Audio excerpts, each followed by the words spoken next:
Welcome back. This is part 5 of my video series. If you jumped in the middle, I recommend you start at part 1.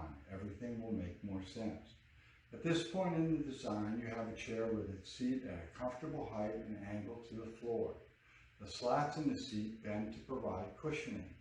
The back is straight and made of plywood, but the angle is pleasant. I hope you spend time in your prototype chair and carefully record your comfort level. Do not try to get it absolutely perfect at this point.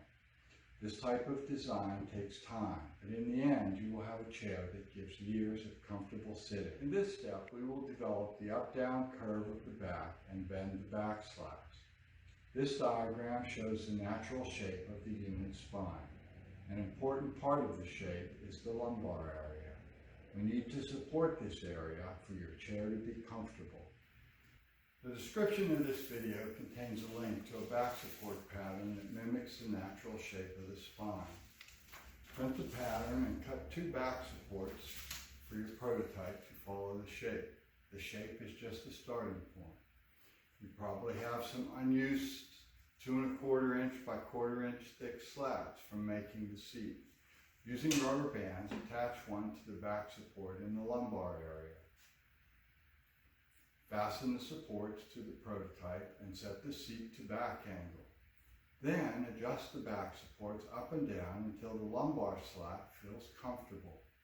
Add 2 additional slats, one in the mid-back area and one in the shoulder area.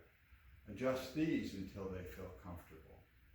With the up-down curve dialed in, install additional evenly spaced slats using rubber bands and test for comfort. Wiggle around and let the slats shift. Look for slats hitting ribs or shoulder blades. If you find any, move them so they are comfortable. If the chair is very comfortable, great. Mark the bottom of the slats. At each mark, drive a small finish nail about 3/8 inch into the back support and cut the head off. This will keep the slat from sliding down. Attach the slats again with rubber bands and sit.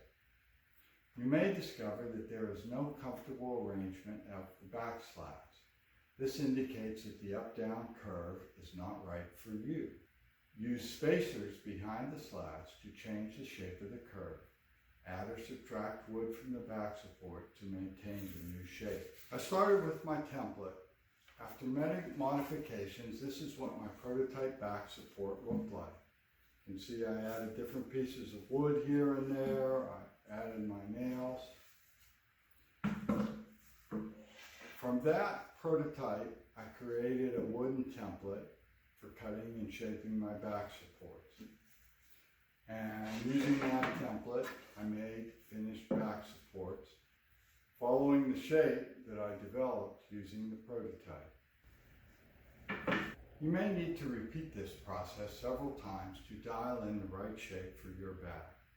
If you have an unpadded chair that is sort of comfortable, it might be easier to copy the shape of its back. I made changes to the back of my chair until I could sit in it comfortably for 2 hours. That was my design goal. This took about 3 months of sitting and adjusting. Next, we add a gentle curve to the back of the slats. Since the slats are only 1/4 inch thick, you can use either steam bending or hot pipe bending to bend the slats. The description contains a link to a hot pipe bending video. The slats must have a uniform shape, so build a form to hold the pieces until they settle into a new shape. This is the shape that I use. The description contains another link to a pattern that is comfortable bend for the back slats. After bending, measure the height of the slat in the center.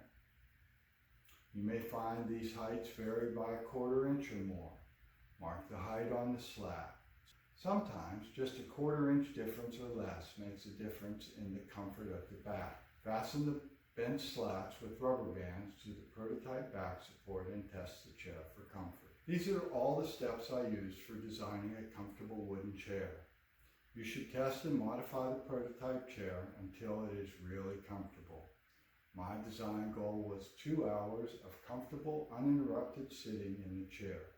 I achieved that with time to spare. The last video in this series will cover some tips for translating the shape of the prototype to a finished chair. Again, thanks for watching.